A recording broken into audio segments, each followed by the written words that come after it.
So growing up, I lived in apartment complexes, and we had this one particularly large one we lived at that had these trails that were for walking, but as kids we turned them into a racetrack for bicycles. And on either side of the apartment complex, the buildings were up high and it would drop down. So we could go on this trail and get up to amazing speeds. At least that's what it felt like as a kid. And so I'm coming down this bike trail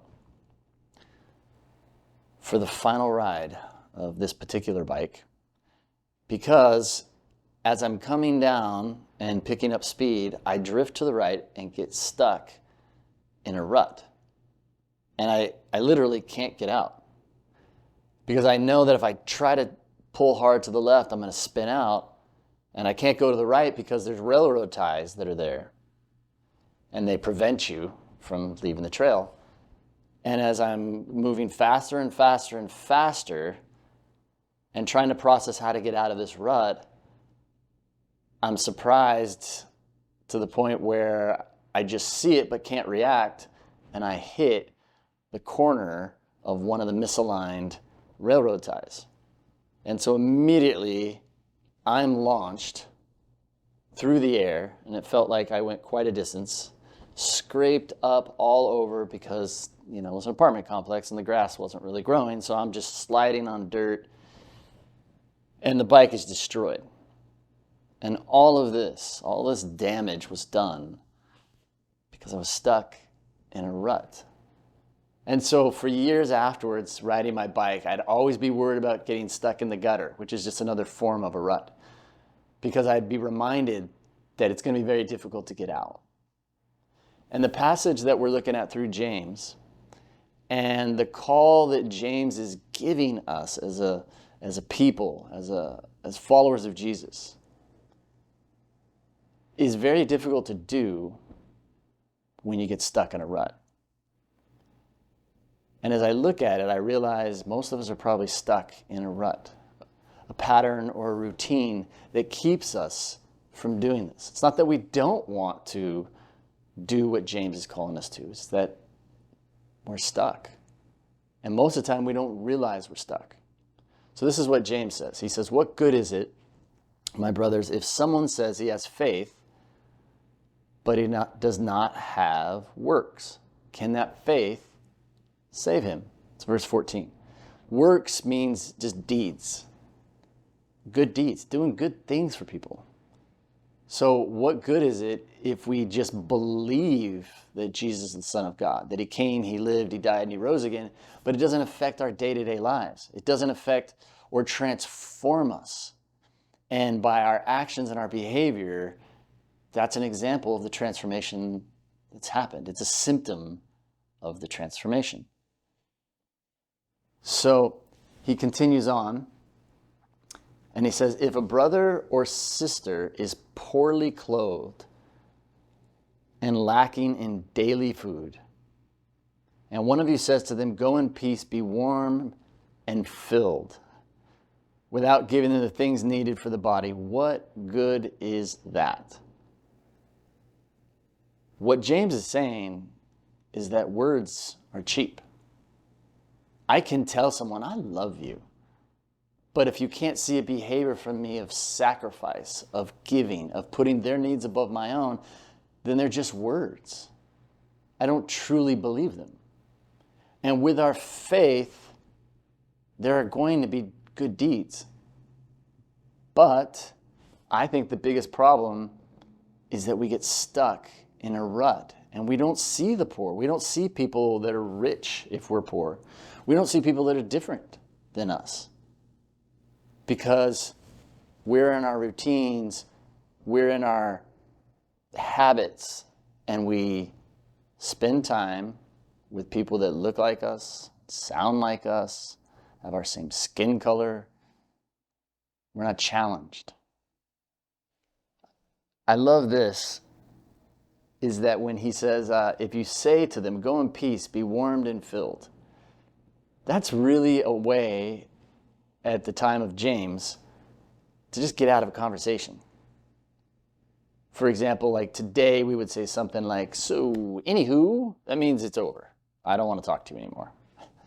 Some other things we could say are, I'm guilty of this one. So what are you going to do the rest of the day? Which is saying, you and I won't be talking any longer, so what are you going to do next? Or, it's been great catching up with you, which is another way to say we're not going to do any more catching up. It was great the time we had, now it's time to move to the next thing. Or the simplest one, I'm going to let you go. So it looks like you're doing something for them, and really it's where you want to get out of the conversation. And James is saying, if a brother or sister is poorly clothed and they're hungry, and one of you says, anywho, or if you were to say, I'll let you go, what good is that? Because you didn't give them the things they needed. Do we approach life that way? Probably not. And poor doesn't always mean physical needs, but here it's being very specific. How often are you interacting with people that are in need? For example, to be naked, to not have clothes, means you may have the undergarments, but you don't have the outer robe. Or maybe you have the outer robe, so you don't have all the clothes you need. You literally are naked to some degree. And of course, food, well, that's an easy one. For many of you, you don't have a problem getting food. It may not be the food you want. Maybe you'd like to be able to go to this place to eat. But we're talking about people that do not have food. Many of the places we've traveled as a church, as a family, the idea of bread is beautiful. But even more so, meat. Some of us are like, oh, I don't know, is that too fatty? Is it lean enough? Not like I haven't had meat for 2 years. It's like dessert. So if we were to see people in need who don't have even food, and we do nothing, and instead we try to brush them off, what good is that?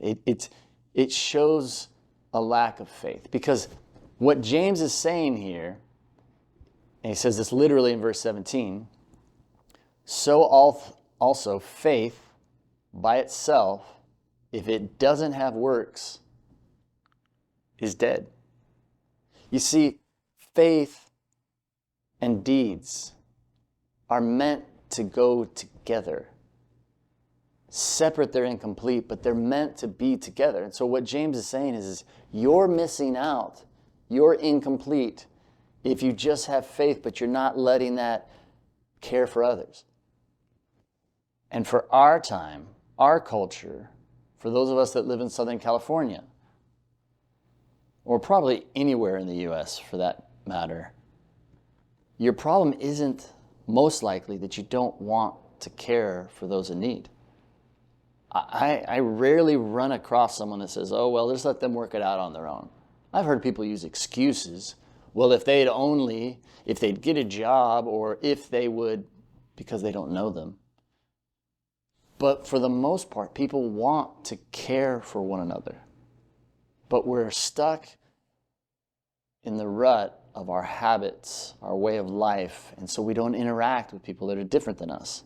And we don't interact with people that are in need. We usually spend time with those who already have their needs taken care of. And James is saying, then your faith is dead. Not like you're penalized, you're going to not be saved, but more so, these are supposed to be together, and you're missing out. And I am saying that it's because I think we're stuck in a rut for the most part. We need to break it up. We need to look to challenge ourselves. We need to get out of our patterns and our habits and our rut and go to purposely, intentionally interact with those who are different than us. And we may go with the intention of, I'm going to go and help. But what you will soon discover is that by doing that, you're getting the help. We hear it all the time. People go, I'm going to go on a missions trip, or I'm going to go and work, and they think they're going to be the knights in shining armor who come to someone's rescue. And what they find is they're the ones that were most in need, and they didn't know it. But by getting out of their rut, challenging themselves, going to show up at a soup kitchen or volunteer at a thrift store, or to work and volunteer in a hospital, or to help out at a school, especially a school with very little resources. There are churches all over that have opportunities for you. Take advantage of that. And if it feels uncomfortable, probably means it's right. Because faith and works were meant to be together. God bless.